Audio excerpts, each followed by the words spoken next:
बिस्मिल्लाहिर्रहमानिर्रहीम। अस्सलाम वालेकुम डियर स्टूडेंट्स, मैं हूं प्रोफेसर अज़मत अली और आप देख रहे हैं मेरा channel maths for you. Students, उम्मीद करता हूं कि आप सब खैर आफियत से हैं। बेटा, जैसे कि आप लोग जानते हैं कि हमने एंटी टेस्ट सीरीज़ जो है स्टार्ट की हुई है और यहां पर हम बुक 1 में से एक चैप्टर जो कि आपका सेट फंक्शंस एंड ग्रुप्स है, चैप्टर नंबर 2 जो है ये स्टार्ट किया हुआ है। इस चैप्टर पर मैं ऑलरेडी 7 लेक्चर जो है वो डिस्कस कर चुका हूँ। आज के लेक्चर में हम इस चैप्टर का जो लास्ट पार्ट है जो कि ग्रुप्स से रिलेटेड है, इसके मुताबिक यहाँ पर बेटा हम डिस्कशन करेंगे। तो आज के लेक्चर में जिन टॉपिक को मैं यहाँ पर डिस्कस करूँगा वो टॉपिक आपके पास हैं यूनरी एंड बाइनरी ऑपरेशन जो है ये क्या होती है, ग्रुपाइड सेमी ग्रुप क्या होता है, मोनाइड और ग्रुप किसे कहते हैं, फिर ग्रुप से अबिलियन ग्रुप कैसे बनता है, फाइनाइट एंड इनफाइनाइट ग्रुप्स कौन से हैं, ये आज की डेफिनेशन क्या होगी, और रिवर्सल लॉ ऑफ इनवर्सिस, ये वाले टॉपिक यहाँ पर हम डिस्कस करेंगे। तो यहाँ पर जो कुछ इंपॉर्टेंट डेफिनेशंस होंगी जो कि मैं समझता हूँ कि इंपॉर्टेंट हैं, उनको मैं यहाँ पर लिखूँगा। अदरवाइज़ यहाँ पर जस्ट मैं जो सिर्फ वर्बली जो है चीज़ें बताने वाली हूँ, वर्बली यहाँ पर मैं बता दूँगा आपको। तो लेट अस स्टार्ट करते हैं। यूनरी ऑपरेशन क्या होती है बेटा? यूनरी ऑपरेशन आप एक ऐसी ऑपरेशन को कहते हैं जो आप किसी एक सिंगल नंबर पर अप्लाई करते हैं। मिसाल के तौर पर आप किसी नंबर का स्क्वायर रूट ले सकते हैं, किसी नंबर का आप स्क्वायर रूट ले सकते हैं। जैसे आप लिखते हो स्क्वायर रूट 5। आप किसी नंबर का मॉडुलस ले सकते हैं। आप किसी प्रोपोजिशन p की नेगेशन ले सकते हैं। आप किसी सेट a का कॉम्प्लीमेंट ले सकते हैं। ठीक है, तो यहाँ पर ये आपके पास स्क्वायर रूट, एब्सोल्यूट, ये नेगेशन, ये a का कॉम्प्लीमेंट जो है, इसी तरह किसी नंबर की आप कोई भी पावर ले लेते हैं। ठीक है, मिसाल के तौर पर आप कहते हैं जी x का nth रूट यानी 1/n। तो ये जो 1/n है ये एब्सोल्यूट जो है, नेगेशन है, ये अंडर रूट जो है, ये कॉम्प्लीमेंट है, ये आपने कितने नंबरों के ऊपर अप्लाई किया है, कितने एलिमेंट्स पर ऑब्जेक्ट्स पर अप्लाई कर रहे हैं, सिंगल ऑब्जेक्ट के ऊपर अप्लाई कर रहे हैं। ठीक है, तो ये जो ऑपरेशन है इन्हें आप यूनरी ऑपरेशन बोलते हैं। ठीक है, यानी ऐसी ऑपरेशन जो आप किसी एक सिंगल नंबर पर अप्लाई करते हैं उसे यूनरी ऑपरेशन कहते हैं। और बाइनरी ऑपरेशन आप ऐसी ऑपरेशन को कहते हैं जो कि दो नंबरों को एसोसिएट करती है एक सिंगल नंबर के साथ। आसान अल्फाज में बताऊं तो दो नंबरों के दरमियान जो ऑपरेशन इस्तेमाल करते हैं उसे बाइनरी ऑपरेशन कहते हैं। जैसे मिसाल के तौर पर दो नंबरों को आप ऐड करने के लिए प्लस का जो साइन है वो इस्तेमाल करते हैं, तो यहाँ पर प्लस जो है वो एक बाइनरी ऑपरेशन है। ठीक है, जो दो नंबरों को ऐड करके तीसरे नंबर में कन्वर्ट कर देती है।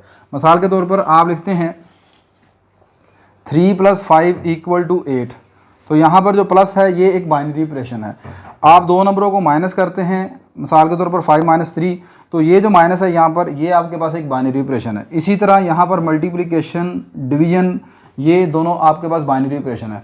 फिर सेट्स के अंदर आ जाएँ, आप दो नंबरों के दरमियान उनका, दो सेट्स के दरमियान आपका उनका यूनियन मालूम करते हैं, तो यूनियन यहाँ पर एक बाइनरी ऑपरेशन का किरदार अदा करेगी। आप दो सेट्स का इंटरसेक्शन मालूम करते हैं, तो यहाँ पर जो इंटरसेक्शन है ये भी एक बाइनरी ऑपरेशन है। लॉजिक्स में आ जाए, प्रोपोजिशन में आप दो प्रोपोजिशन के दरमियान ये डिसजंक्शन जो है वो इस्तेमाल करते हैं। ठीक है, तो डिसजंक्शन यहाँ पर जो है वो बाइनरी ऑपरेशन का किरदार अदा करेगी।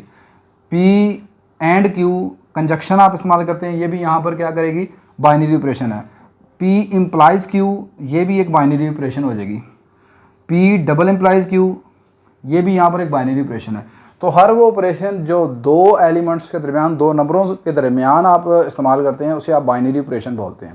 क्लियर होगी बात ये? नेक्स्ट यहाँ पर बेटा आपने देखना है कि ग्रुपाइड जो है इसको कैसे डिफाइन करते हैं, सेमी ग्रुप क्या है। ठीक है, तो एक्चुअली यहाँ पर ये जो जितनी भी चीज़ें हैं सारी ये आपको लेके चलेंगी ग्रुप तक। ठीक है, हमने एक्चुअली यहाँ पर पहुँचना है ग्रुप तक, ग्रुप कैसे बनता है। लेकिन ग्रुप बनने से पहले यहाँ पर मैं डिफाइन करता हूँ ग्रुपाइड को।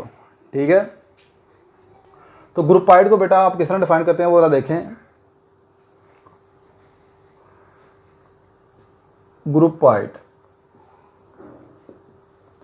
ग्रुपाइड के लिए क्या है, ग्रुपाइड सबसे पहले देखें किसी नंबर का नाम नहीं है, किसी ऑपरेशन का नाम नहीं है, ये एक सेट का नाम है।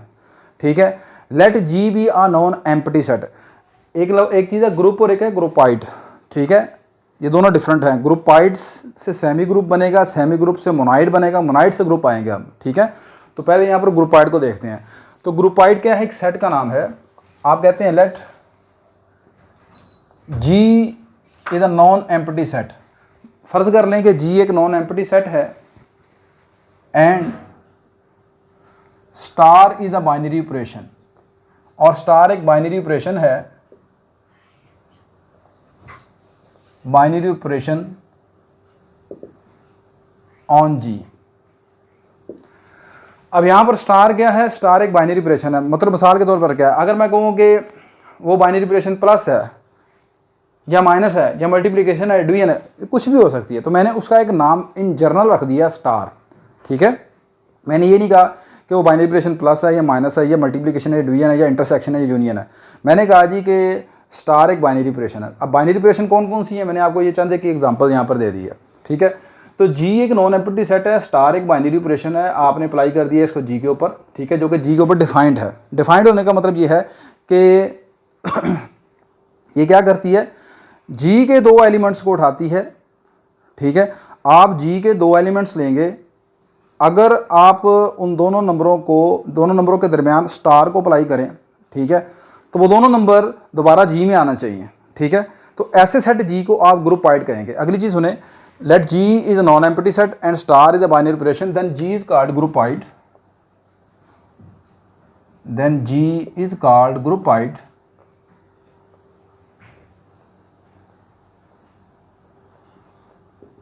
if commutative property, if Collier property is satisfied in G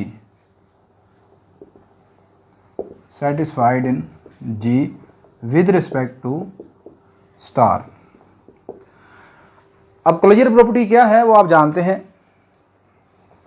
आपने G में से दो नंबर उठाए, for all A B belong to G, A star B जो है वो दोबारा फिर किस में चले जाता है, G में चले जाता है। अगर ऐसा हो तो फिर G को आप ग्रुपवाइड बोलते हैं। ठीक है, देखें मिसाल के तौर पर आप नेचुरल नंबर की बात करते हैं। नेचुरल नंबर हमारे पास होते हैं 1 2 3 4 अप टू सोन, ये आप सेट आप जानते हैं। अब मैं कहता हूं कि नेचुरल नंबर जमा के लिहाज से, प्लस के लिहाज से ग्रुपवाइड बनता है। ठीक है, ये जो आपने इस तरह ऑर्डर पेयर की फॉर्म में लिखा है, ठीक है, इस ऑर्डर पेयर में कॉमा से पहले जो है वो सेट लिखते हैं जिसके मुतालिक आपने बताना है कि वो किस प्रॉपर्टी को पूरा कर रहा है। ठीक है, मैंने कहा कि ये सेट नेचुरल नंबर का है, बाइनरी ऑपरेशन यहाँ पर कॉमे के बाद बाइनरी ऑपरेशन है। मेरा ये दावा है कि ये जो है एक ग्रुपवाइड है। अब अगर ये ग्रुपवाइड है तो फिर आपने क्या करना है, आप ज़रा देखें, यहाँ से कोई से भी दो एलिमेंट उठाएंगे, उनको प्लस करेंगे। ठीक है, तो क्या उसका आंसर n में से नहीं आएगा। कोई से दो नंबर आप ले लें, मिसाल के तौर पर 3 और 4 है, 3 और 4 को प्लस करें, आंसर क्या बनता है 7। क्या वो नेचुरल नंबर में से नहीं बनेगा। कोई बड़े से बड़ा नंबर, कोई छोटे से छोटा नंबर, एक बड़ा उठा लें एक छोटा उठा लें, उन दोनों को प्लस करेंगे तो जो आंसर आएगा वो हमेशा उसी में से आएगा, नेचुरल नंबर में से। तो लिहाजा natural number set of natural number plus के लिहाज से क्या है, ग्रुपवाइड है। हाँ, अब अगली बात, नेचुरल नंबर को अगर आप माइनस के लिहाज से देखें तो इज नॉट ग्रुपवाइड, ये ग्रुपवाइड नहीं होगा, ये ग्रुपवाइड नहीं है। अब ये नेचुरल नंबर माइनस के लिहाज से ग्रुपवाइड नहीं है, इसका क्या मतलब है, आप इसके कोई से दो नंबर उठाएं, उनको माइनस करके देखें, क्या आंसर हमेशा उसी में वापस आता है, नहीं जी। मिसाल के तौर पर अगर आप एक नंबर 2 उठाते हैं, दूसरा 3 उठाते हैं, तो आंसर आएगा -1। क्या -1 नेचुरल नंबर से बिलोंग करता है, नहीं बिलोंग करता। ठीक है, तो लिहाजा जो ये जो सेट है ये ग्रुपवाइड नहीं होगा। ठीक है, तो ये मतलब होता है जी ग्रुपवाइड का। अगली चीज़ होती है सेमी ग्रुप। अब सेमी ग्रुप में ये होता है कि अगर ये जो आपने ग्रुपवाइड बनाया है, ये जो आपका सेट G है, ये जो सेट G है, नॉन एम्प्टी सेट G जो है, अगर ये ग्रुपवाइड बन गया है तो अब अगर ये एक और शर्त पूरी कर जाए, और वो शर्त क्या है, एसोसिएटिव प्रॉपर्टी है। अगर ये सेट G जो कि इस वक्त ग्रुपवाइड बन चुका है, अगर ये सेमी ग्रुप की भी प्रॉपर्टी को सेटिस्फाइड कर जाए, तो फिर इस G को एसोसिएटिव प्रॉपर्टी को भी सेटिस्फाइड कर जाए, तो फिर इस G को आप कहते हैं कि वो सेमी ग्रुप हो गया। सेमी का मतलब होता है हाफ। ग्रुप के लिए 4 कंडीशंस होती हैं। ठीक है, अगर कोई सेट G 4 कंडीशंस को सेटिस्फाइड कर जाए तो वो सेट G जो है, नॉन एम्प्टी सेट G जो है, वो ग्रुप बन जाता है। तो चूँकि यहाँ तक 2 कंडीशन अगर पूरी हो जाती हैं, अगर G जो है 2 कंडीशन पूरी करेगा तो सेमी ग्रुप यानी हाफ ग्रुप कहेंगे आप। ठीक है, अब वो दूसरी शर्त क्या है, if ग्रुपाइड, if groupoid G star satisfied associative property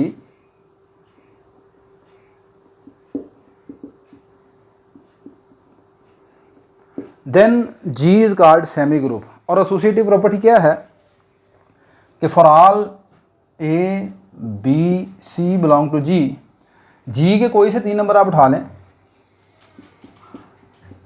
आखिरी दोनों नंबरों को इस तरह ब्रैकेट में क्लोज करके ए के साथ स्टार लेने से इसका आंसर इसके बराबर आना चाहिए, ए स्टार बी स्टार सी। अगर ये दोनों चीज़ें बराबर आ जाएं तो फिर आप कहते हैं कि ये एसोसिएटिव प्रॉपर्टी कहलाती है। ठीक है, तो अब अगर आपका जी जो कि पहले क्लोजर प्रॉपर्टी को सेटिस्फाइड कर गया तो वो ग्रुपाइड बन गया था, अब अगर वही सेट जी जो है आपकी एसोसिएटिव प्रॉपर्टी को भी सेटिस्फाइड कर दे तो फिर जी को अब आप क्या कहेंगे, वो सेमी ग्रुप बन गया। तो मैं अपनी पहली वाली एग्जांपल की तरफ चलता हूँ। नेचुरल नंबर को आपने देखा था प्लस के लिहाज से क्या था, ग्रुपाइड था, माइनस के लिहाज से ग्रुपाइड नहीं बना था वो। ठीक है, प्लस के लिहाज से ग्रुपाइड था। अब अगर ये जो प्लस के लिहाज से ग्रुपाइड बना है ये दोबारा एसोसिएटिव प्रॉपर्टी को सेटिस्फाइड कर जाए, ठीक है, तो फिर आप ये अब इसको ग्रुपाइड नहीं कहेंगे, इसको सेमी ग्रुप कहेंगे। ठीक है, देखें आप इसके कोई से 3 नंबर उठाएंगे, कोई से 3 नंबर उठाएंगे। अब चूंकि हमने प्लस की बात की है तो प्लस के लिहाज से आपकी एसोसिएटिव प्रॉपर्टी कुछ ऐसे बन जाएगी, A plus B plus C equal to A plus B plus C. तो आप जानते हैं कि नेचुरल नंबर में से कोई से 3 नंबर आप उठा कर देख लें, उनको इस तरह प्लस करके देख लें, पहले आखिरी दोनों नंबरों को जमा करें, उसका आंसर पहले वाले के साथ प्लस कर लें, इधर पहले वाले दोनों को प्लस करके उसका आंसर आखिरी के साथ प्लस करके देख लें, आप जानते हैं कि आंसर हमेशा बराबर आएगा। मिसाल के तौर पर आपकी सेटिस्फिकेशन के लिए मिसाल के तौर पर मैं ए कहता हूँ 5 के बराबर है, बी कहता हूँ 2 के बराबर है, सी कहता हूँ 3 के बराबर है। ठीक है, तो अब आप यहाँ पर देखें ये आ जाएगा 5 + 2 + 3। अब आप अगर दूसरी साइड पर इसे लिखते हैं तो आप इसे कैसे लिखेंगे, 5 + 2 + 3। तो आप ये चेक करके देखें, 2 + 3 5, 5 + 5 10, 5 + 2 7, 7 + 3 10। ठीक है, तो आप जानते हैं कि एडिशन के लिहाज से एसोसिएटिव प्रॉपर्टी जो है वो हमेशा सेटिस्फाइड होती है। तो अब आप यहाँ पर नेचुरल नंबर को जब n प्लस के साथ लिखेंगे तो फिर अब आप यहाँ पर इसे ग्रुपाइड नहीं कहेंगे, इसे आप कहेंगे ये सेमी ग्रुप है। क्या कहेंगे, this is semi group. Clear होगी बात क्या नहीं। अब अगली चीज़ आपने बेटा पढ़नी है, यहाँ पर मोनाइड क्या होता है। अब देखें अब यहाँ पर जी जो है अभी तक यहाँ पर 2 कंडीशन सेटिस्फाइड कर चुका है, एक तो वो क्लोजर प्रॉपर्टी को सेटिस्फाइड कर गया और दूसरा वो एसोसिएटिव प्रॉपर्टी को सेटिस्फाइड कर गया। अब अगर आपको ये जो जी है, जी में आइडेंटिटी एलिमेंट भी पाया जाए, ठीक है, जी में आइडेंटिटी एलिमेंट पाया जाए बाइनरी ऑपरेशन के लिहाज से, जो सी बाइनरी ऑपरेशन आप इस्तेमाल कर रहे हैं उसके लिहाज से अगर आइडेंटिटी एलिमेंट उसमें मौजूद है तो फिर जी को आप क्या कहेंगे, यहाँ पर मोनाइड है। ठीक है, क्या कहेंगे, मोनाइड है यहाँ पर।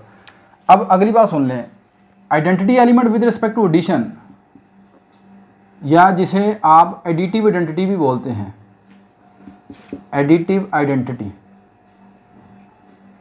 वो हमेशा आप जानते हैं 0 होती है। आइडेंटिटी का मतलब ऐसा एलिमेंट होता है जिसको किसी दूसरे नंबर के साथ ऑपरेट करते हैं तो उस नंबर पर कोई फ़र्क नहीं पड़ता उससे आप आइडेंटिटी एलिमेंट बोलते हैं। तो आप जानते हैं 0 जो है एडिटिव आइडेंटिटी कहलाती है।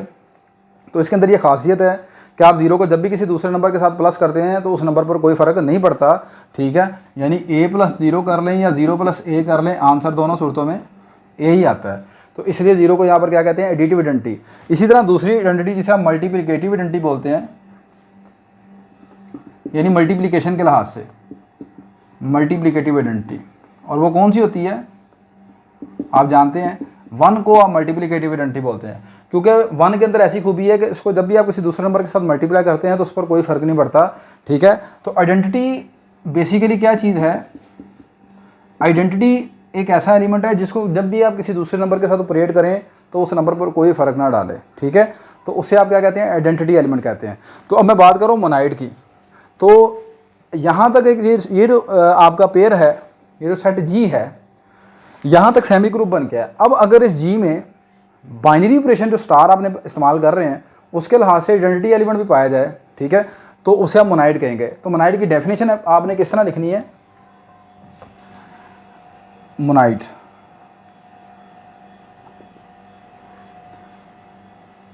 if in semi group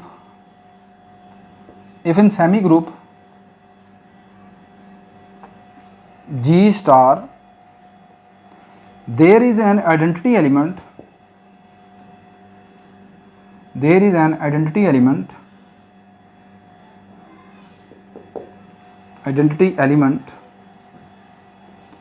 with respect to star, then G is called monoid. तो G को आप क्या कहेंगे? मोनाइड बोलेंगे। ठीक है, सिंबॉलिकली इसको आप ऐसे लिखेंगे, for all A belong to G, A star E का आंसर ई स्टार ए के अगर बराबर आ जाए, यानी ये दोनों आंसर आपस में बराबर है और ए के बराबर है, देन ई जो है E is called identity element. तो ई को आप यहाँ पर क्या कहेंगे? आइडेंटिटी एलिमेंट बोलेंगे। क्या कहेंगे? Identity of ji. क्लियर होगी बात कि नहीं? देखें, ग्रुप तक पहुँचने के लिए तीसरी शर्त होती है मोनाइड की। मोनाइड कब बनता है कि पहले वो सेमी ग्रुप था, सेमी ग्रुप के बाद अगर उस सेमी ग्रुप के अंदर आइडेंटिटी एलिमेंट भी पाया जाता है, तो फिर उस आइडेंटिटी एलिमेंट की वजह से उस सेट जी को सेमी ग्रुप नहीं कहना अब आपने उसको मोनाइड कहना है। तो अभी जैसा कि हम यहाँ तक पहुँचे हैं कि नेचुरल नंबर प्लस के लिहाज से सेमी ग्रुप कहलाता है। अब आपने ये देखना है क्या नेचुरल नंबर प्लस के लिहाज से मोनाइड बनता है। अब मैंने अभी आपको बताया कि प्लस के लिहाज से आइडेंटिटी एलिमेंट कौन है?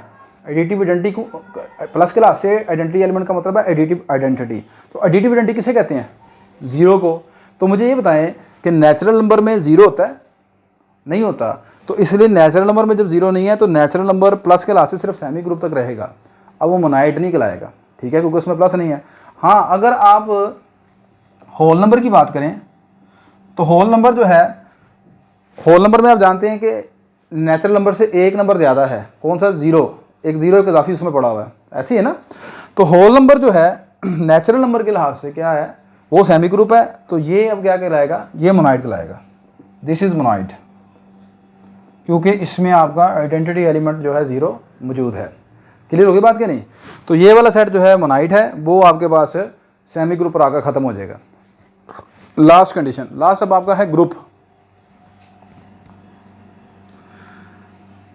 अब ये जो आपके पास तीन कंडीशंस, ये वाला जो सेट जी है जो कि यहाँ तक तीन कंडीशन को सेटिस्फाई कर चुका है, कौन कौन सी? सबसे पहले ये बना कोलियर प्रॉपर्टी, इसमें पूरी कोलियर प्रॉपर्टी थी इसमें, तो ये बन गया ग्रुपाइड।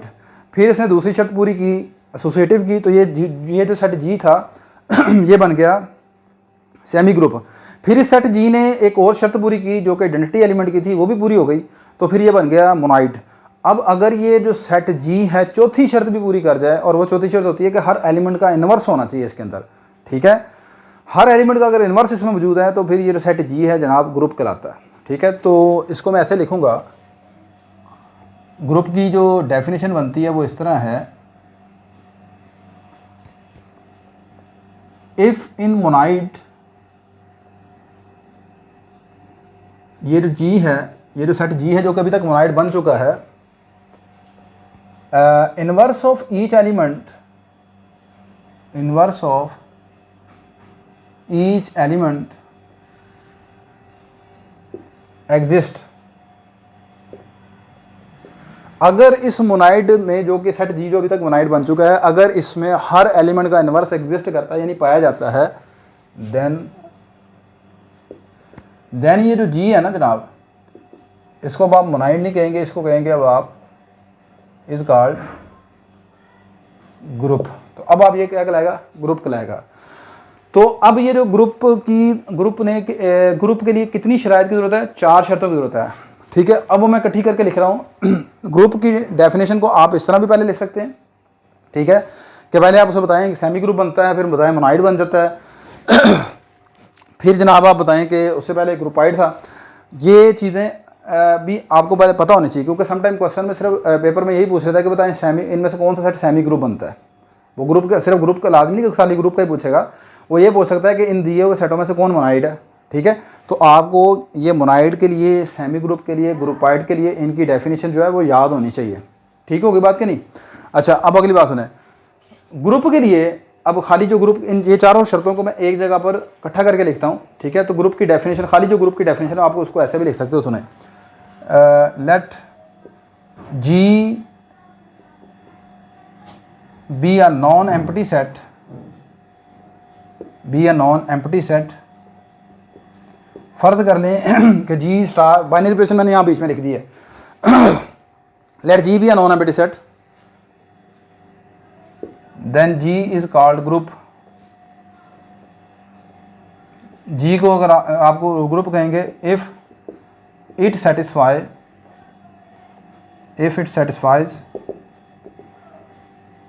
फॉलोइंग कंडीशंस या प्रॉपर्टीज। अगर ये सेट जी इन प्रॉपर्टीज़ को सेटिस्फाइड करता है तो इस सेट जी को आप ग्रुप कहेंगे। वो कौन कौन सी हैं? पहली उसे बता दें कि क्लोजर प्रॉपर्टी होल्ड करनी चाहिए। दूसरी उसे बता दें कि एसोसिएटिव प्रॉपर्टी होल्ड करनी चाहिए। तीसरी, आइडेंटिटी एलिमेंट होना चाहिए उसमें।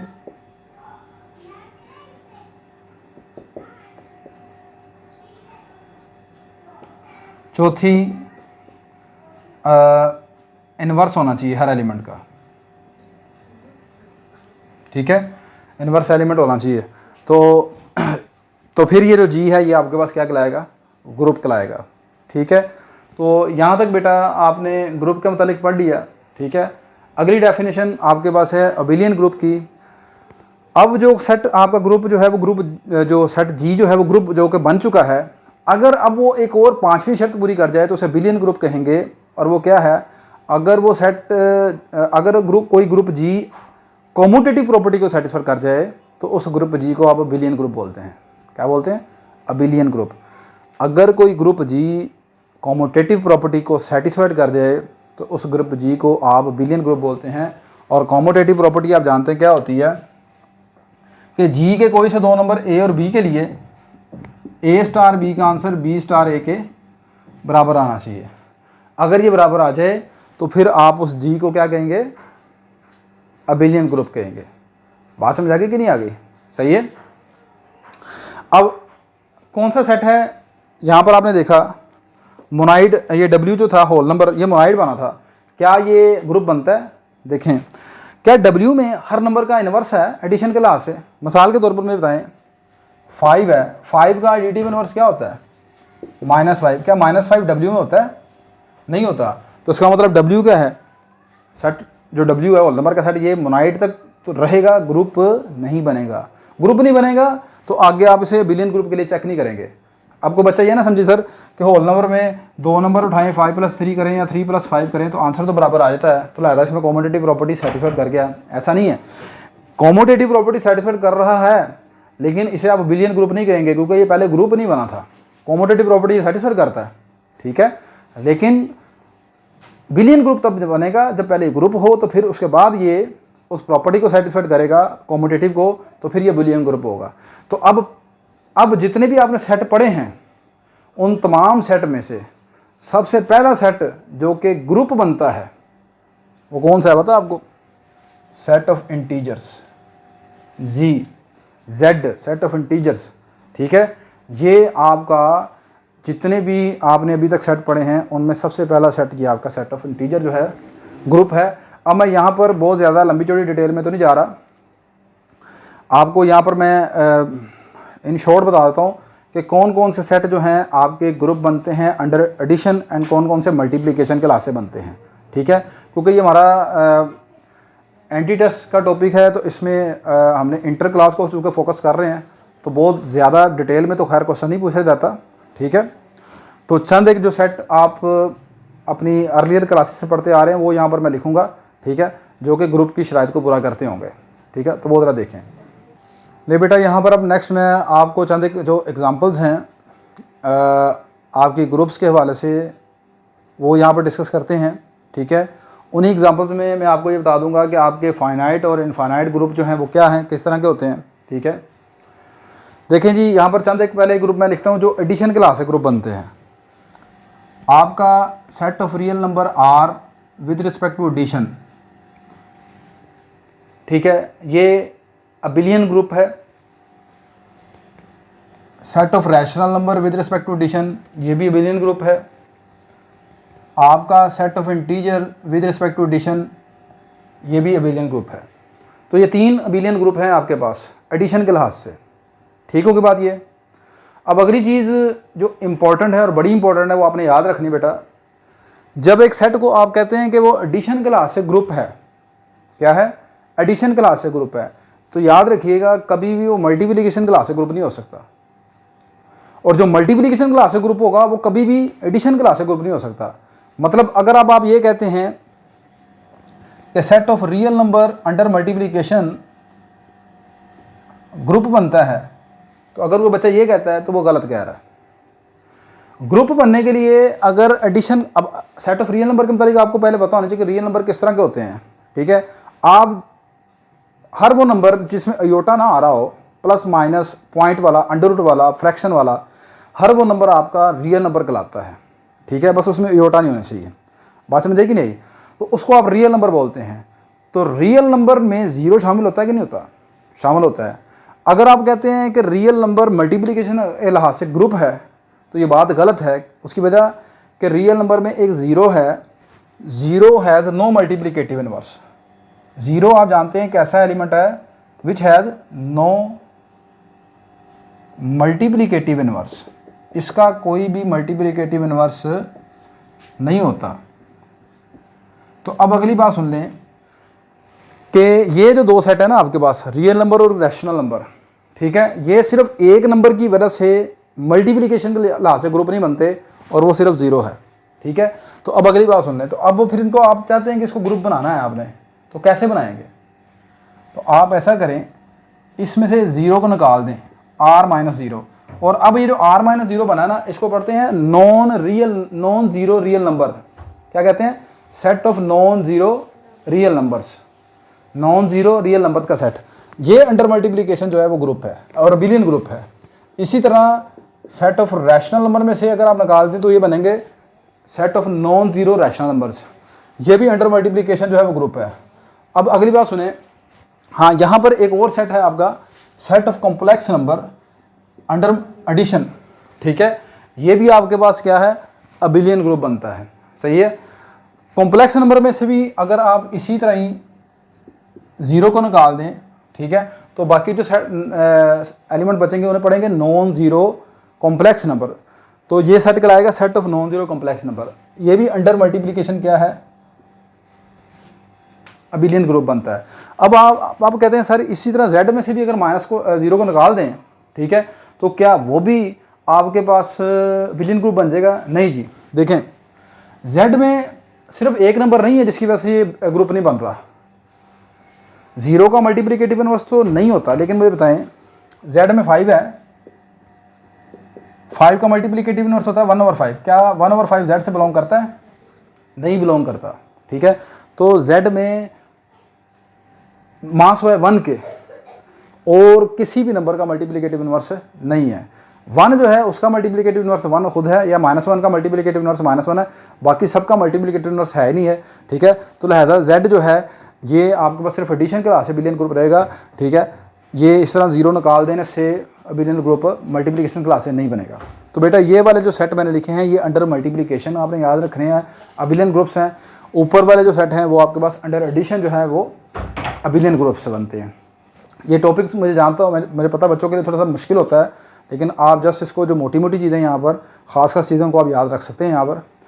अब अगली चीज़ यहाँ पर ये कि फाइनाइट और इनफाइनाइट ग्रुप कौन से होते हैं। अगर किसी ग्रुप जी में एलिमेंट्स की तादाद इनफाइनाइट है तो वो इनफाइनाइट ग्रुप कहलाएगा, और अगर उस ग्रुप में एलिमेंट्स की तादाद फाइनाइट है तो वो फाइनाइट ग्रुप कहलाएगा। जिसमें आपने फाइनाइट सेट और इनफाइनाइट सेट पढ़ा ना, बिल्कुल वही चीज़ है। अगर तो किसी ग्रुप के एलिमेंट्स की तादाद महदूद है, फाइनाइट है, तो वो फाइनाइट ग्रुप है, और अगर किसी ग्रुप के एलिमेंट्स की तादाद इनफाइनाइट है तो इनफाइनाइट ग्रुप है। तो ये यहाँ पर जितने भी मैंने सेट लिखे हैं ये सारे के सारे इनफाइनाइट ग्रुप्स हैं। ठीक है, कौन से? इनफाइनाइट ग्रुप्स हैं। अब अगली बात आप पूछेंगे कि कोई फाइनाइट ग्रुप है हमारे पास? जी हाँ जी, आपने क्यूब रूट ऑफ यूनिटी के मतलब पढ़ा हुआ है। क्यूब रूट ऑफ यूनिटी जो है 1 ओमेगा ओमेगा स्क्वायर, यही सेट होता है ना क्यूब रूट ऑफ यूनिटी, ठीक है। अगर मैं इसे जी कह दूं तो यहाँ पर अब मैं कहूँगा ना जी को जब मैं इस तरह लिखूँगा तो इसको मैं कहूँगा जी विद मल्टीप्लिकेशन, ठीक है। और जी क्या है, set of cube root of unity, ठीक है। This is group abelian group under multiplication, ये अबेलियन ग्रुप अंडर मल्टीप्लिकेशन है, ठीक है। और ये फाइनाइट ग्रुप की मिसाल है आपके पास, ठीक होगी बात कि नहीं। आप इस चीज़ को वेरीफाई कर सकते हैं कि ये जो जी है ये आपके पास अबेलियन ग्रुप अंडर मल्टीप्लिकेशन है कि नहीं है। इसके लिए एक हम टेबल बनाते होते हैं, और इस टेबल को भी ज़रा समझ लीजिएगा, सम टाइम ये टेबल भी बड़ा आपके लिए हेल्पफुल है। अगर आपने ये चेक करना हो कि आपको दिया हुआ जो सेट है ये अबेलियन ग्रुप है या नहीं है, ठीक है, ये ग्रुप है या नहीं है, ठीक है। तो एक टेबल बनाएं जिसमें ये वाले जो नंबर यहाँ पर आपको दिए होंगे उन्हें वर्टिकली भी लिख लें इस तरह, और उन्हें हॉरिजॉन्टल भी लिख लें, 1 ओमेगा ओमेगा स्क्वायर। इसको एक्चुअली बोलते हैं कैले टेबल। क्या बोलते हैं, कैले टेबल। कैले एक मैथमेटिशियन का नाम था, ठीक है। उसने इसके मतलब बताया था कि आपको अगर एक सेट दिया हुआ और आपने उसे चेक करना है कि वो आपके पास ग्रुप बनता है या नहीं बनता, तो बजाय ये कि आप इंडिविजुअली पहले चेक करें कि कोलेयर प्रॉपर्टी सेटिस्फाइड करता है, एसोसिएटिव करता है, आइडेंटिटी एलिमेंट पाया जाता है, इनवर्स है कि नहीं है, ऐसा करने की ज़रूरत नहीं है। आप इस तरह एलिमेंट्स को अरेंज करें हॉरिजॉन्टली वर्टिकली, अब उनको मल्टीप्लाई करके यहाँ पर ये बनते हैं 9 बॉक्स बनेंगे जो ब्लैंक है यहाँ पर, 3 3 6 और 3 9। इनको अब आपने फिल करना है। अब फिल कैसे करना वो देखें, 1 1 1 1 इंटू मैगा, 1 इंटू मैगा कितना आएगा, ओमेगा, 1 इंटू मैगा का स्क्वायर, ओमेगा का square, omega into 1 omega, omega into omega, omega का square, omega into omega, omega cube, और ओमेगा क्यूब आप जानते हैं 1 के बराबर है। Omega square into 1 omega square, omega square into omega, omega cube, और वो आप जानते हैं 1 के बराबर है। Omega square into omega, omega की पावर 4, और ओमेगा की पावर 4 जानते हैं आप ओमेगा के बराबर है। अब आप ये देखें कि इन 9 एलिमेंट्स में से कोई ऐसा एलिमेंट आपको नज़र आ रहा है जो इस सेट से बाहर हो, कोई ऐसा सेट आपको नहीं, कोई ऐसा एलिमेंट सॉरी नहीं आपको मिलेगा। तो लिहाजा ये जो आपके पास सेट है, आप सिंपल इसे कैले टेबल की मदद से कह सकते हैं कि क्या है, ये अबेलियन ग्रुप अंडर मल्टीप्लिकेशन है। अब अगली बात इंपॉर्टेंट, आप कहते हैं जी कि इसमें से इस सेट में आइडेंटिटी एलिमेंट कौन सा है, ओमेगा का इनवर्स क्या है, ओमेगा स्क्वायर का इनवर्स क्या है, ठीक है, वो कैसे तलाश करना है। तो इसके लिए आप एक ये आसान तरीका कर देखें। आपने ये देखना है कि ये जो आपको ऊपर हॉरिजॉन्टल ये नज़र आ रहा है 1 ओमेगा ओमेगा स्क्वायर, बिल्कुल इसी तरह की रो कौन सी है नीचे, बिल्कुल जैसे ये ऊपर नज़र आ रहा है इसी तरह की रो कौन सी है, ये पहली रो है ना आपके पास, ठीक है। बिल्कुल इसी तरह का कॉलम कौन सा है, ये पहला कॉलम है आपके पास। अब इस रो में और इस कॉलम में देखें, ये वाला कॉलम कौन किसको देख के बनाया है, बिल्कुल इसको देख के बनाया है, और ये वाली रो किसको देख के बनाई है, बिल्कुल इसको देख के बनाई। इन दोनों में कॉमन नंबर कौन सा निकला है, दैट इज़ 1। तो 1 यहाँ पर बेटा आपकी इस सेट की आइडेंटिटी है, क्या है, आइडेंटिटी है। अब अगली बात सुने, आप चाहते हैं कि what is inverse of omega, omega का इनवर्स क्या है, ओमेगा इनवर्स आपने निकालना है। ओमेगा के सामने जाके देखें आपका 1 कहाँ पर है, आइडेंटिटी पहले तलाश कर लिया आपने, आइडेंटिटी क्या बनी है, 1 है। आइडेंटिटी कहाँ पर है, दोबारा ये बढ़ी हुई है। तो ओमेगा का आपको क्या चाहिए, इनवर्स चाहिए। तो ओमेगा के सामने आए, आइडेंटिटी यहाँ पर मिली 1, इसके सामने इधर आ जाए, ये कौन सा नंबर पड़ा है, ओमेगा स्क्वायर। तो ओमेगा का इनवर्स क्या है, ओमेगा स्क्वायर है। दोबारा देखें, इधर से भी देख सकते हैं, ये ओमेगा का सामने देखें 1 कहाँ पर है, ये है। ऊपर जाएं, ऊपर कौन सा नंबर नजर देता है, ओमेगा स्क्वायर। तो ओमेगा का इनवर्स कौन है, ओमेगा स्क्वायर। इसी तरह अगर आप चाहते हैं कि ओमेगा स्क्वायर का इनवर्स क्या है, ओमेगा स्क्वायर का इनवर्स क्या है, तो ओमेगा स्क्वायर ये है, इसके सामने देखें 1 कहाँ पर है, ये पड़ा हुआ है। इस 1 के सामने आ जाए, कौन सा एलिमेंट है, ओमेगा। तो ओमेगा स्क्वायर का इनवर्स जो है ओमेगा है, यानी ओमेगा और ओमेगा स्क्वायर एक दूसरे के क्या है, मल्टीप्लिकेटिव इनवर्स है यहाँ पर, सही है। तो इस तरह इस कैले टेबल के ज़रिए आपको अगर कोई सेट दिया हो तो आप उसकी आइडेंटिटी भी तलाश कर सकते हैं और उसका इनवर्स भी। आपकी असाइनमेंट के लिए ये आप खुद करके रखिएगा, अगर ना आए तो आप मुझे कमेंट्स कर सकते हैं, मैं इंशाल्लाह आपको रिप्लाई करूँगा। ये है cube root of unity. Fourth root of unity भी आप जानते हैं, वो होते हैं +-1 + -i, 1 के 4 रूट्स, ये भी आपके पास क्या बनता है, अबिलियन ग्रुप है अंडर मल्टीप्लिकेशन। ठीक है, तो इसको भी आपने चेक करके रखना है कि इसमें ये भी आपसे पूछ सकता है कि इस सेट में 4 नंबर हैं, चारों में से आइडेंटिटी एलिमेंट कौन सा है, चारों में हर नंबर का मल्टीप्लिकेटिव इनवर्स कौन सा है। ठीक होगी बात कि नहीं होगी। तो इस तरीके से बेटा आप यहाँ पर किसी सेट, कोई सेट अगर आपको इस तरह दिया हो तो आप उसकी आइडेंटिटी भी बता सकते हैं और हर एलिमेंट का इनवर्स भी बता सकते हैं। क्लियर होगी बात। ये फाइनाइट इनफाइनाइट ये सब कुछ आपको पता लग गया। अच्छा, इसके बाद इसमें अगली चीज़ ये है, फिर इसके बाद मैं आपको चंद कि यहाँ पर MCQs जो हैं पेपर में आए वो डिस्कस कर लेते हैं। रिवर्सल लॉ ऑफ इनवर्सिस क्या होता है। यहाँ पर रिवर्सल लॉ ऑफ इनवर्सिस को आप सिंपल इस तरह डिफाइन करते हैं, कहते हैं जी कि for all A B belong to G, AB का इनवर्स बराबर होता है B इनवर्स A इनवर्स के। ये भी समटाइम आपसे पूछ सकता है। ठीक है, तो इसको जैसे आप ऐसे याद रखें, तो इसको आप रिवर्सल लॉ ऑफ इनवर्सिस बोलते हैं। क्लियर होगी बात कि नहीं। अब यहाँ पर चंद एक जो MCQs हैं जो पास पेपर में आ चुके हैं उनको ज़रा देखते हैं। यहाँ पर हम ले बेटा नेक्स्ट यहाँ पर अब हम ग्रुप थ्योरी से रिलेटेड चंद एक जो MCQs आपके बन सकते हैं पेपर में, ठीक है, या जो पास पेपर में आए हुए हैं उनको यहाँ पर डिस्कस कर लेते हैं। पहला MCQ ये है कि आपके पास अगर कहता है जी कि PS जो है वो यहाँ पर पावर सेट ऑफ S को शो करता है, देन ये जो आपके power set with binary operation union, ये क्या चीज़ बनेगी, ग्रुपाइड होगा, सेमी ग्रुप होगा, मोनाइड होगा या ग्रुप होगा। तो यहाँ पर बेटा आपने ये चीज़ याद रखनी है, ये आपकी बुक का ही क्वेश्चन है।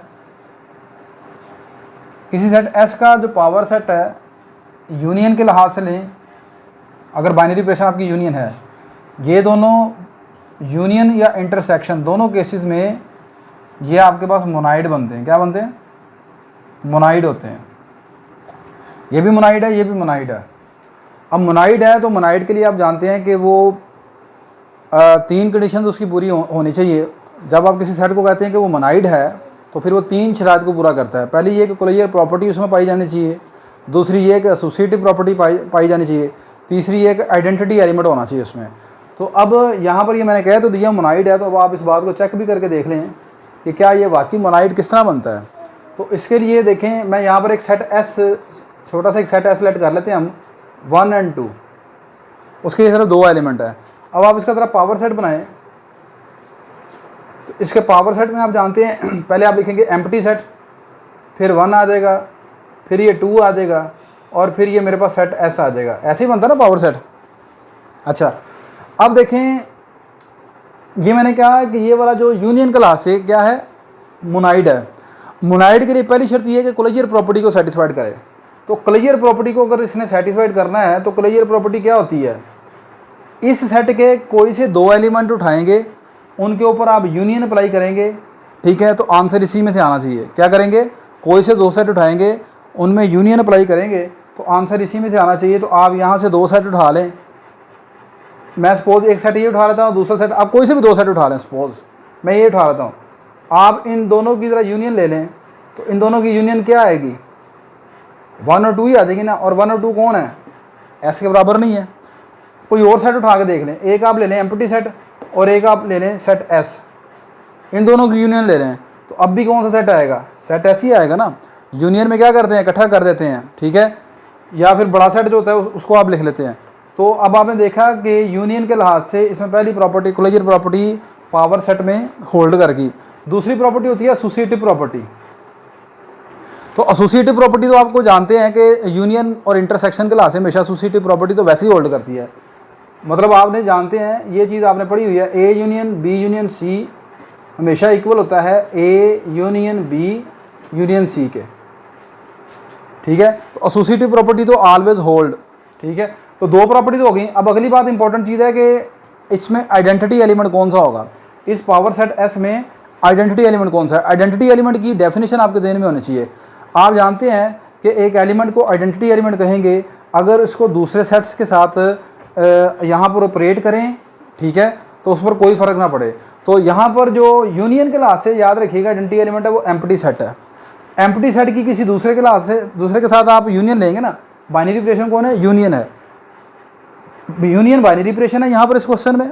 आइडेंटिटी एलिमेंट आपका एम्प्टी है, एम्प्टी सेट की यूनियन लें बाकी किसी भी सेट के साथ, तो वो बाकी किसी दूसरे सेट को कोई यहाँ पर फ़र्क नहीं पड़ेगा उससे। मिसाल के तौर पर इस तरह कहना चाह रहा हूँ, ये एम्प्टी सेट है ना, इसकी यूनियन लें आप जरा सपोज 1 के साथ, तो 1 के साथ इसकी यूनियन लें या 1 की एम्प्टी सेट के साथ यूनियन ले लें, तो दोनों सूरतों में किसका क्या आंसर आता है? 1 ही आंसर आ रहा है ना, ठीक है। तो क्या एम्प्टी सेट के साथ उसकी यूनियन लेने से कोई उस पर फ़र्क पड़ा है? नहीं फ़र्क पड़ा, ठीक है। अब आप दोबारा यहाँ पर और कोई एग्जांपल फिर देख लें कोई। ये मेरे पास एम्प्टी सेट है, इसकी यूनियन आप ले लें सपोज 2 के साथ इसकी यूनियन ले लें या 2 की एम्प्टी सेट के साथ आप यूनियन ले लें, दोनों सूरतों में आंसर क्या बनेगा? 2 ही आएगा। बात क्लियर होगी कि नहीं होगी? सही है। तो एम्प्टी सेट यहाँ पर किस तरह की कंडीशन को सेटिस्फाइड कर रहा है? ये वाली E स्टार A बराबर है A स्टार E, और बराबर फिर वो A ही आ जाता है, ठीक है। यानी एम्प्टी सेट की दूसरे सेट के साथ यूनियन ली या सेट की दोबारा एम्प्टी सेट के साथ यूनियन ली, तो उस सेट पर कोई फ़र्क नहीं पड़ा, दोबारा वही सेट पलट कर आ गया आपके पास, ठीक है। तो इस क्वेश्चन में बेटा आपके पास पावर सेट जो है अंडर यूनियन मोनाइड है, और उसका जो आइडेंटिटी एलिमेंट है वो क्या है? एम्प्टी सेट है। अब अगली बात यहाँ पर मजीद इन्फॉर्मेशन याद रखिएगा कि पावर सेट इंटरसेक्शन क्लास से भी मोनाइड होता है, मैंने बताया। और इस मोनाइड यहाँ पर ये मोनाइड है, और यहाँ पर जो इसकी आइडेंटिटी एलिमेंट है, यहाँ पर इसका आइडेंटिटी एलिमेंट एस है, बताते खुद एस, सेट एस जो है ये वाला क्या है, यहाँ पर क्या होगा? इसका आइडेंटिटी एलिमेंट।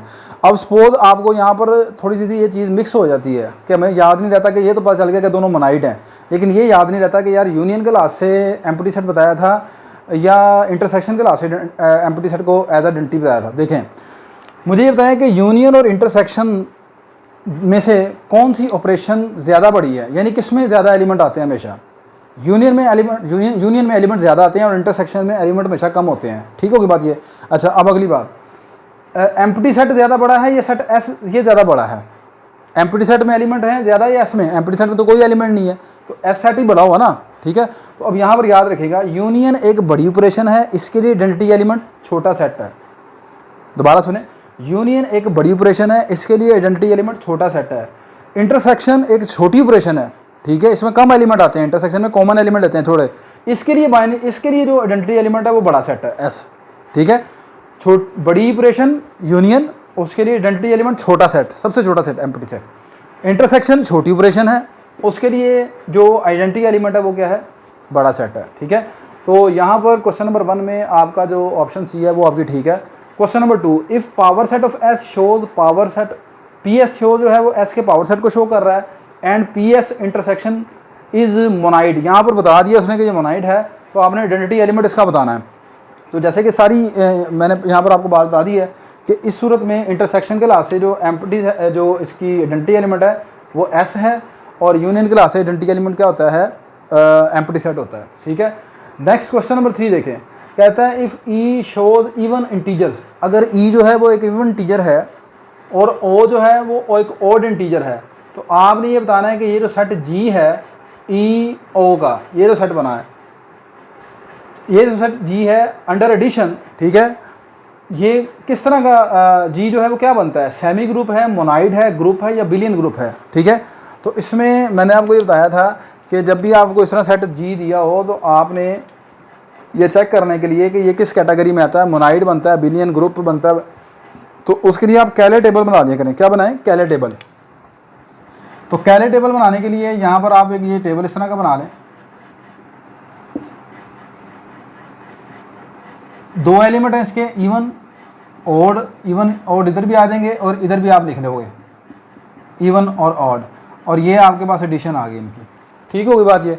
अच्छा, अब मुझे बताएं दोनों यहाँ पर, अब ये वाले चार आपने बॉक्स फिल करने हैं, इवन प्लस इवन, इवन में इवन जमा करें क्या आंसर आता है? ऑड आता है या इवन आता है? किसी इवन नंबर में इवन जमा करें आंसर क्या आएगा? इवन ही आएगा ना।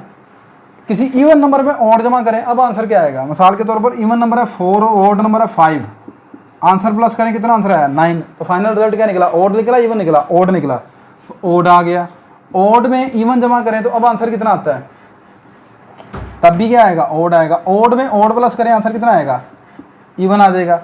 देखो जी, पहला भी ऑड 5 है, दूसरा ऑड 3 है, तो दोनों में आंसर ऐड किया तो 8 आ गया, तो 8 क्या है? इवन नंबर है।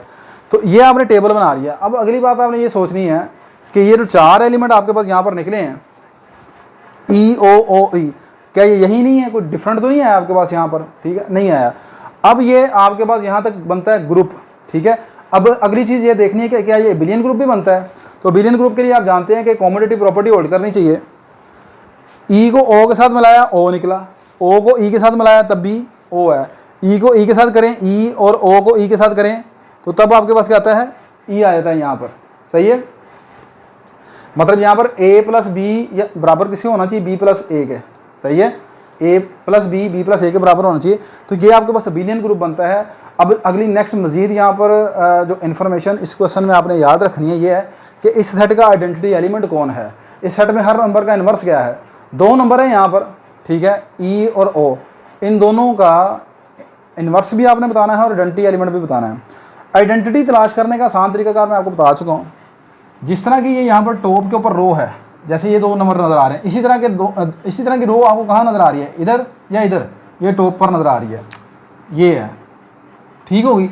इसी तरह का ये कॉलम जो है वो कहाँ पर नज़र आ रहा है, आपको ये नज़र आ रहा है, ठीक है। इन दोनों की इंटरसेक्शन में आपको इस वक्त कौन सा एलिमेंट नज़र आ रहा है, ई नज़र आ रहा है ना, ठीक है।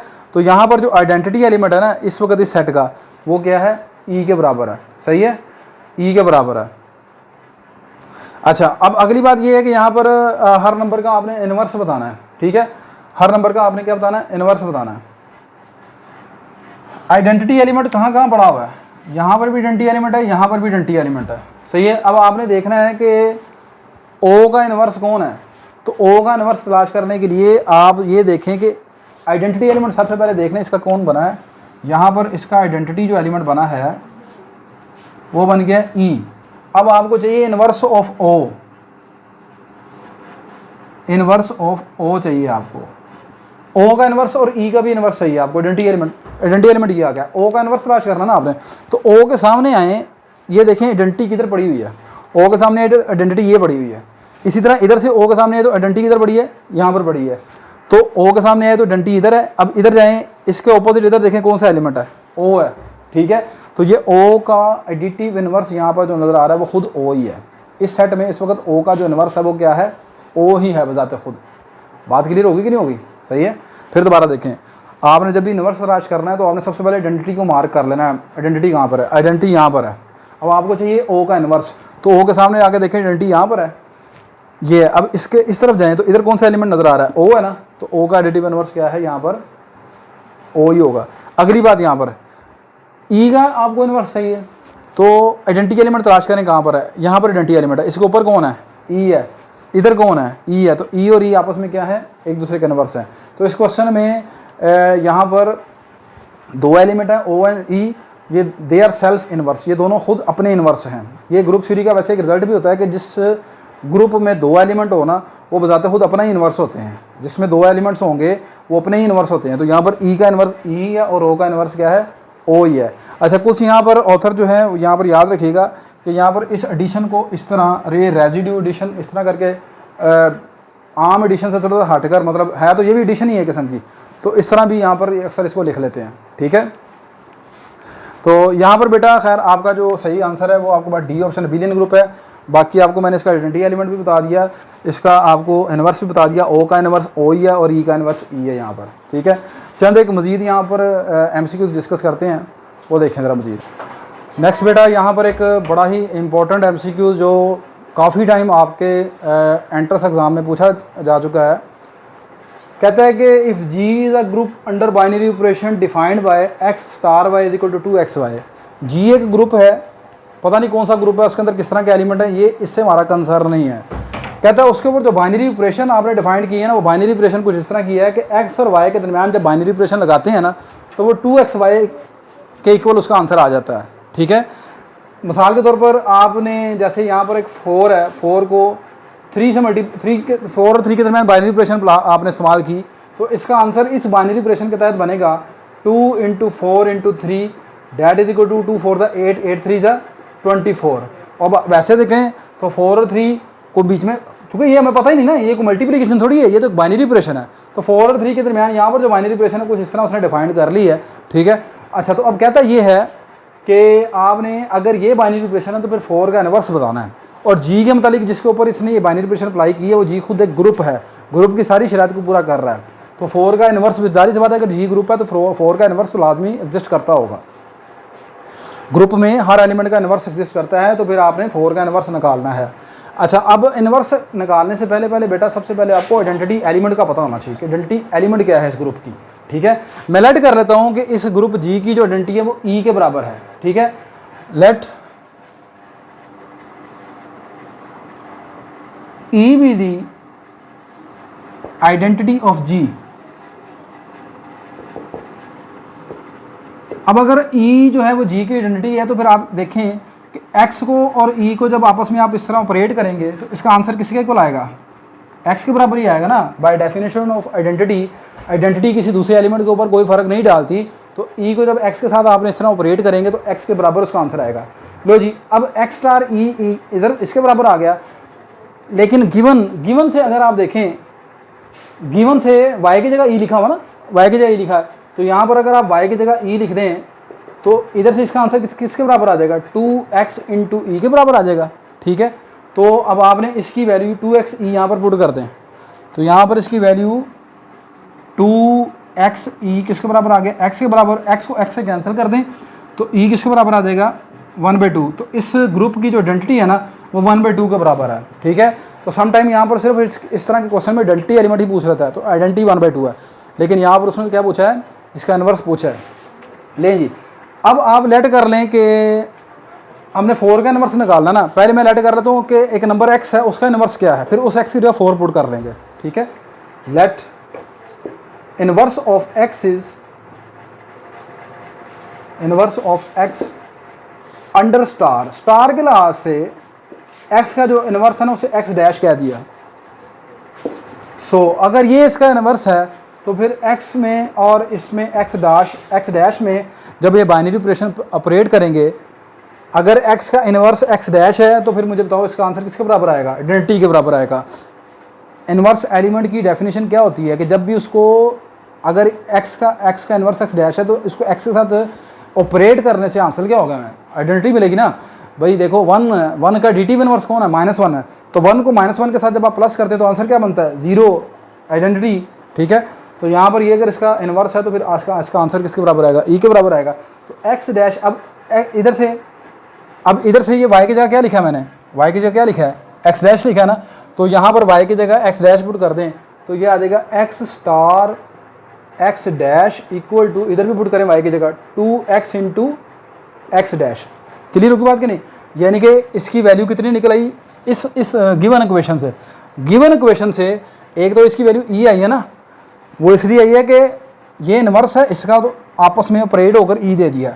लेकिन गिवन इक्वेशन से जब x स्टार x डैश किया तो आंसर कितना बना? 2x x dash. तो यहाँ पर इसका आंसर आ गया 2x x dash equal to E. E कितना निकला है? 1/2। तो x डैश का आंसर कितना आ जाएगा? 1/4x। लो जी, यहाँ पर इस ग्रुप जी में हर x का जो इनवर्स है वो 1/4x है। मिसाल के तौर पर क्या कहना चाह रहा हूँ, अब आपको चाहिए 4 का इनवर्स, तो x की जगह 4 पुट कर दें तो ये 4 का इनवर्स यानी 4 डैश बराबर आ जाएगा 1/4 इंटू 4। 4 का इनवर्स को यहाँ से किससे शो करेंगे? 4 डैश से। किसके बराबर है फार्मूला उसका? 1/4x। ये हमने एक फार्मूला बना लिया इनवर्स निकालने का, तो आंसर क्या आ गया? 1/16। तो यहाँ पर बेटा आपके पास आंसर क्या है? 16 है यहाँ पर। ठीक होगी बात ये।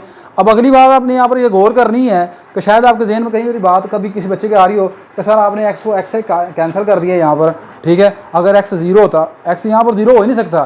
देखें, अगर x 0 होगा तो 1/0 इन्फिनिटी हो जाएगा। तो इस तरह के ग्रुप जी का कोई एलिमेंट 0 नहीं है यहाँ पर इस बाइनरी ऑपरेशन के तहत। ठीक है, तो इसलिए यहाँ पर कैंसिलेशन पॉसिबल है। सही है, तो लें जी बेटा, यहाँ पर इसका जो ऑप्शन सी है वो 1/16 है।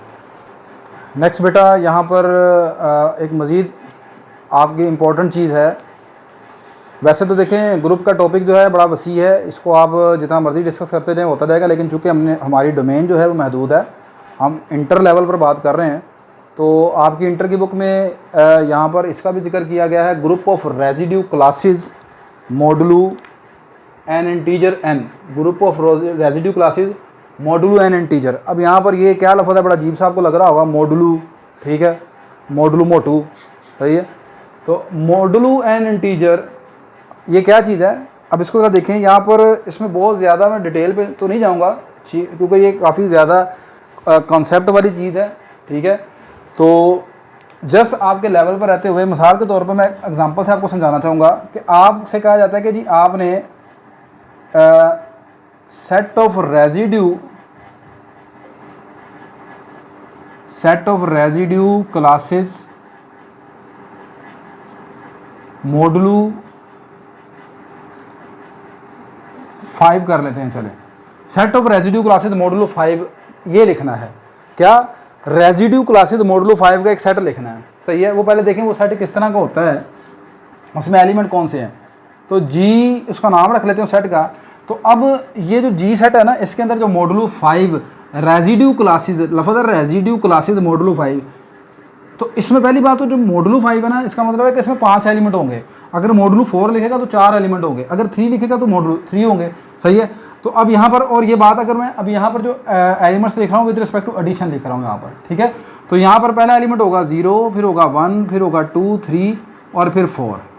0 से स्टार्ट होंगे और 4 तक चले जाएंगे, ठीक है। अच्छा, कुछ ऑथर्स इसको जो रेजिड्यू क्लासेस है ना उनको ऐसे लिखते हैं, 0 के ऊपर ये बार डाल देते हैं, 1, 2, 3 के बार, 4 के ऊपर बार। एक्चुअली यहाँ पर ये जो नंबर है ना 0, 1, 2, 3 के ऊपर 4, ये नंबर नहीं है। यहाँ पर जो लफ्ज़ इस्तेमाल होता है ना रेजिड्यू क्लासेस, ये बजाते खुद सेट्स हैं।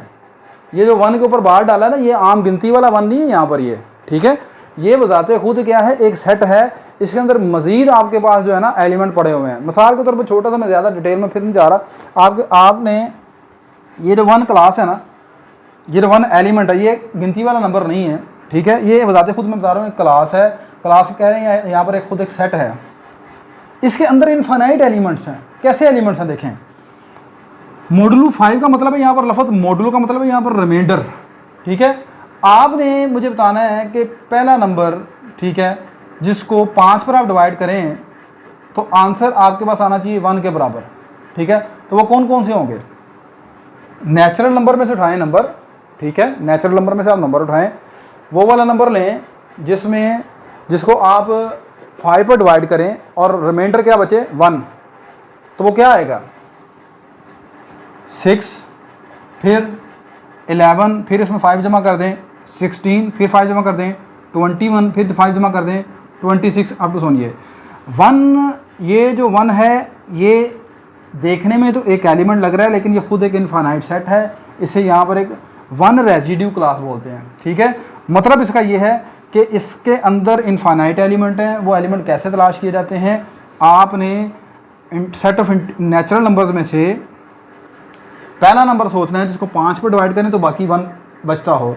तो 6 वो नंबर है जिसको 5 पर डिवाइड करें तो बाकी 1 बचता है। इसी तरह 11 है, अब 5 जमा करते जाएँ तो ये तमाम आपके पास इनफाइनाइट नंबर आएंगे जिनको 5 पर डिवाइड करें तो क्या बचेगा, 1 बचेगा। तो ये जो सेट मैंने लिखा है ये वाला जो है इसको पढ़ते हैं रेजिड्यू क्लास ऑफ 1, सही है। तो खैर अब इतनी डिटेल में आपने इसको याद रखने की ज़रूरत नहीं है, याद हो जाए तो अच्छी बात है, ठीक है। आपसे सिर्फ ये पूछा जाएगा कि बताएं G set of residue classes modulo 5 में कौन से नंबर होते हैं, तो आपने बेटा इस तरह लिख देना है बस। अगर वो कहता है set of residue classes modulo 4 में कौन से नंबर होते हैं, आपने 4 तक लिखना है ना, तो 4 मॉडुलो 4 है तो फिर 3 तक लिख देंगे, ठीक है। अगर मॉडुलो 8 कहेगा तो 7 तक लिख देंगे आप, ठीक है। अब अगली बात सुने, अब अगली बात ये याद रखिएगा आपकी इन्फॉर्मेशन के लिए, ये जो set of residue classes modulo 5 मैंने लिखा है ना, ये हमेशा आपके पास अबिलियन ग्रुप होते हैं। क्या होते हैं, अबिलियन ग्रुप्स, सही है। कुछ ऑथर ये जी की बजाय इसको ऐसे भी लिख लेते हैं, जेड के नीचे यहाँ पर 5 डाल दिए, ठीक है। बात समझ आ गई कि नहीं आ गई। तो यहाँ पर मैं बता रहा हूँ कि ये जो सेट आपने लिखा है रेजिड्यू क्लासेस मॉडुलो 5, ये बताते खुद क्या है, अबिलियन ग्रुप है, ठीक है। अब अबिलियन ग्रुप है तो अगला क्वेश्चन आपसे ये पूछा जाएगा कि यहाँ पर भाई ये आपको दिया हुआ set of residue classes modulo 5 है, तो इसमें हर एलिमेंट का आप क्या बता दें, इन्वर्स बता दें और आइडेंटिटी एलिमेंट भी तलाश कर दें। तो अब अगली चीज़ इंपॉर्टेंट है जो आपने याद रखनी है, यहाँ पर मैं बनाऊँगा दोबारा कैले टेबल, और कैले टेबल बनेगा 5 बाई 5 का, 25 एलिमेंट उसमें आएंगे, ठीक है, क्योंकि 5 एलिमेंट्स है ना यहाँ पर। तो ये आपके पास आ गया पहला एलिमेंट 0, फिर ये 1, फिर ये 2, फिर ये आपके पास 3, फिर ये आपके पास 4 आ गया, ठीक है, बस 4 है यहाँ पर। ये 5 एलिमेंट पूरे हो गए। यही 5 एलिमेंट आपने हॉरिजॉन्टली लिखने हैं। 0, ये आपके पास 1 आ गया, ये 2 आ गया, 3 और ये आपके पास आ गया 4। अब आपने ये टेबल कंप्लीट करना है और इस टेबल से आपको आइडिया हो जाएगा कि यहाँ पर आपके पास ये 5 एलिमेंट है, इन 5 के 5 एलिमेंट में आइडेंटिटी एलिमेंट कौन सा है और हर नंबर का इनवर्स कौन सा है। फिर मैं आपको एक ट्रिक भी बता दूंगा कि यहाँ पर टेबल बनाने की ज़रूरत नहीं पड़ेगी, आपको खुद ब खुद ही देखकर पता चल जाएगा कि यहाँ पर कौन किसका इनवर्स है, ठीक है, आइडेंटिटी एलिमेंट कौन सा है। पहली बात यहाँ पर याद रखिएगा, जो यहाँ पर एडिशन होगी उस एडिशन को आप इस तरह ये सर्कल इस तरह डालकर उसके अंदर ये प्लस का निशान डालेंगे और इसे पढ़ते हैं मॉडुलो एडिशन।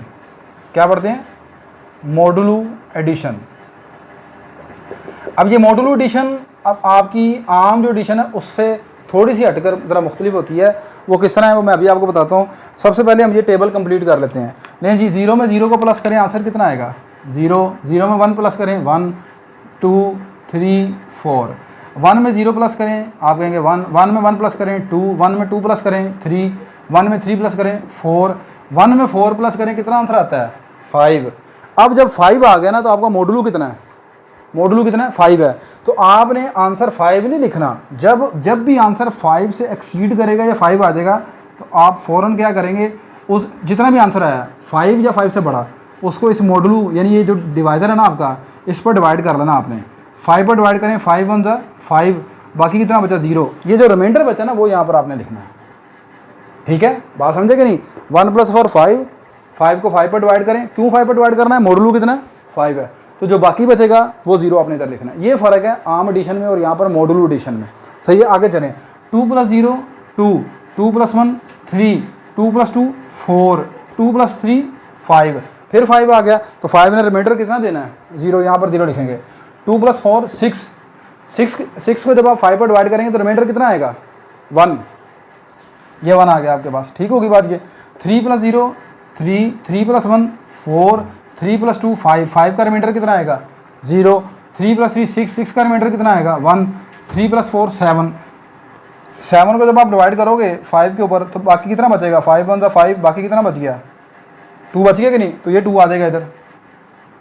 फिर 4 + 0 4, 4 + 1 5, तो 5 का रिमाइंडर कितना आएगा? 0। 4 + 2 6, 6 का रिमाइंडर 1। 4 + 3 7, 7 का रिमाइंडर 2। 4 + 4 8, 8 का रिमाइंडर 3। तो अब आपने ये जो 25 एलिमेंट बनाए हैं, ठीक है, आप देख लें कि इनमें से कोई एलिमेंट ऐसा है जो यहाँ से बाहर चले गया हो। नहीं किया ना, तो ये कैले टेबल के मुताबिक ये आपका बिलियन ग्रुप बन गया है अंडर मॉडुलो एडिशन। ठीक होगी बात ये। तो ये यहाँ मैं कह सकता हूँ कि ये जो आपका ग्रुप जी, ये जो सेट जी है under modulo addition, this is an abelian group. ठीक है। अब अगली बात, आपका क्वेश्चन ये था कि यहाँ पर हर एलिमेंट का इन्वर्स भी बता दें और आइडेंटिटी एलिमेंट भी बता दें। देखो जी, आइडेंटिटी एलिमेंट तलाश करने का आसान तरीकाकार मैंने बताया था आपको। आपने जब ये टेबल बना दिया है तो इस टेबल में बिल्कुल ऊपर वाली रो की तरह कौन सी रो है? बिल्कुल ऊपर ये जो ब्लैक नंबर है इसकी तरह की रो कौन सी आपको नज़र आ रही है? ये पहली रो नज़र आ रही है कि नहीं आ रही? बिल्कुल इस तरह का कॉलम कौन सा नज़र आ रहा है? ये पहला कॉलम नज़र आ रहा है कि नहीं आ रहा? इस कॉलम में और इस रो में कॉमन नंबर कौन सा निकला है? That is 0। तो 0 is the identity element of this. और वैसे भी वो देखकर भी नज़र आ रहा था कि 0 एक ऐसा नंबर है जिसको यहाँ पर किसी के साथ भी ऐड करेंगे तो कोई फ़र्क नहीं पड़ेगा। ठीक है, तो 0 यहाँ पर क्या होगी? 0 इज़ आइडेंटिटी। 0 यहाँ पर क्या होगी? आइडेंटिटी हो गई। अब अगली चीज़, हर नंबर का आपने इन्वर्स बताना है। मैं चले शुरू करता हूँ 1 से कि 1 का इन्वर्स क्या है। तो 1 के ये यहाँ पर 1 बैठा हुआ है, ये 1 के सामने आकर देखें 0 को किधर है? आप नीचे यहाँ पर ये जहाँ 0 पड़ा हुआ है। अब इस 0 के सामने इधर को चलें, क्या कौन सा नंबर आता है? कौन सा नंबर नजर आता है? 4। तो 1 का जो इन्वर्स है ना यहाँ पर 4 है। हालांकि 1 का एडिटिव इन्वर्स -1 होता है। आम जब आप करते हैं ना, जब आप आमतौर पर कर रहे होते हैं तो 1 का एडिटिव इन्वर्स क्या होता है? -1। लेकिन यहाँ पर ये मॉडुलो एडिशन है तो 1 का एडिटिव इन्वर्स यहाँ पर 1 का जो एडिटिव इन्वर्स यहाँ पर मॉडुलो एडिशन के तहत निकलेगा वो 4 है। सही है, तो 1 का इन्वर्स कौन हो गया? ये 4 आ गया। अब आप कहेंगे कि अगर 1 का इन्वर्स 4 है तो फिर याद रखिएगा 4 का भी इन्वर्स 1 है।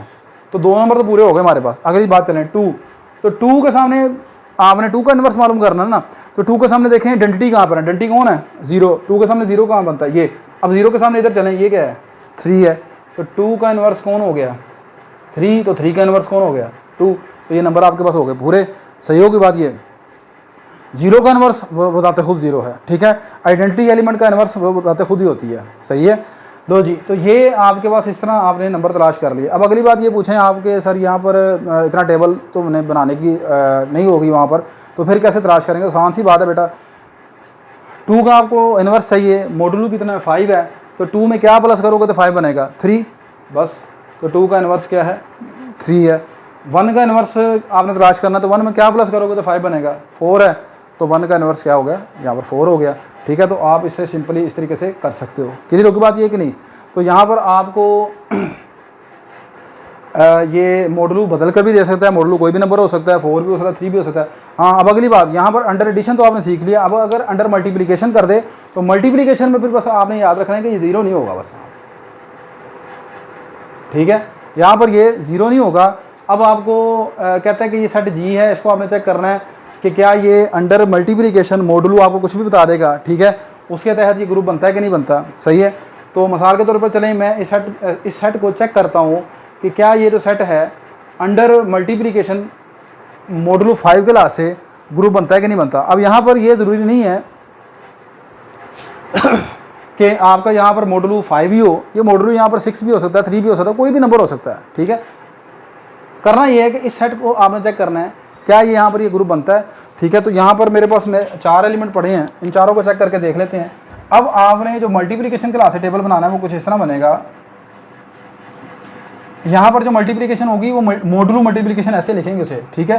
तो ये आ गई इस तरह आपके पास, ये 1 आ गया, ये 2, ये 3 आ गया, ये 4 आ गया, 1 2 3 और ये मेरे पास आ गया 4।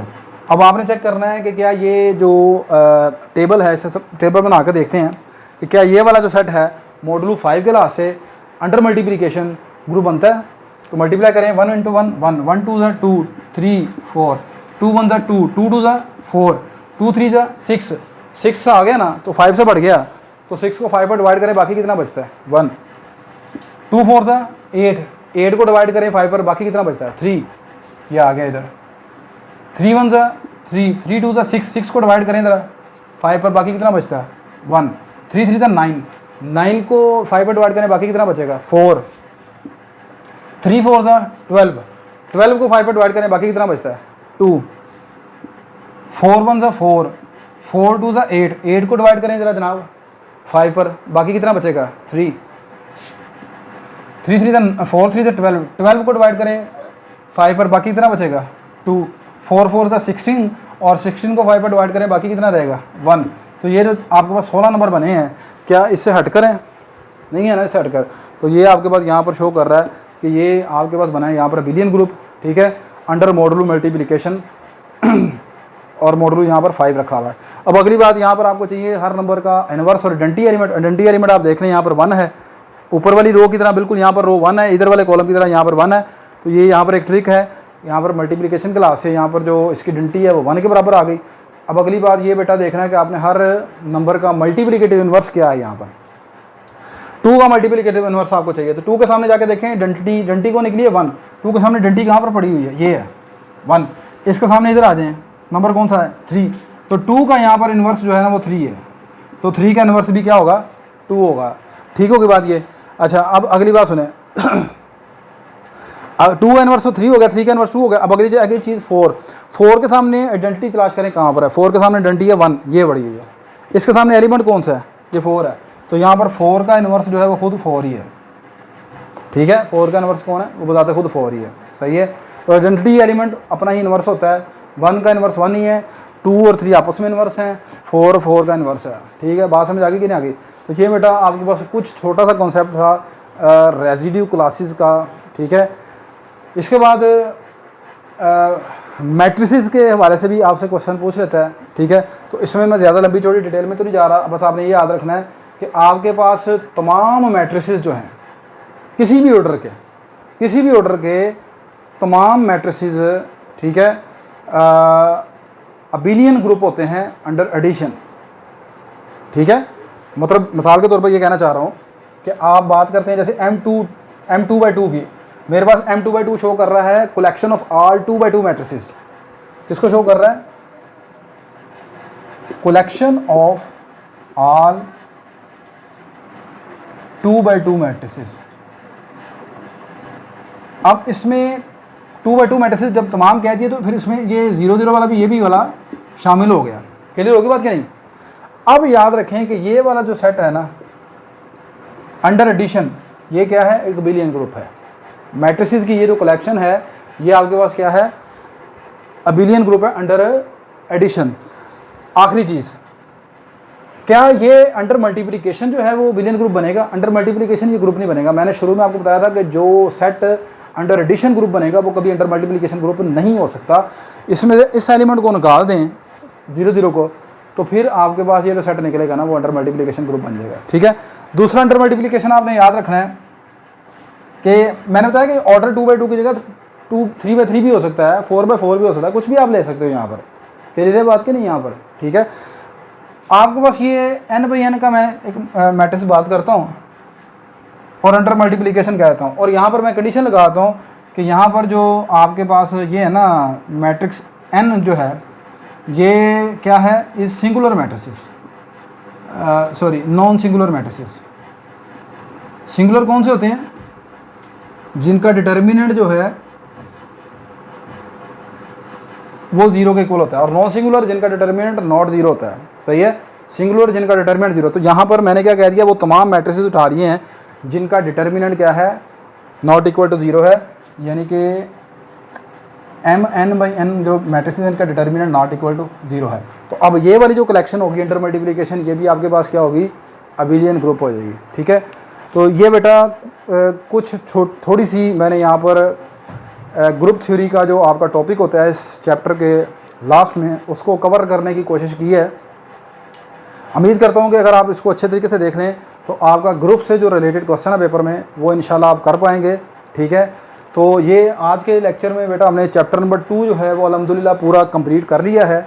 इंशाल्लाह नेक्स्ट लेक्चर में हम chapter number 3 matrices and determinant जो है उसको देखेंगे कि एंटी टेस्ट के हवाले से उसमें कौन कौन सी चीज़ें इंपॉर्टेंट हैं। ठीक है।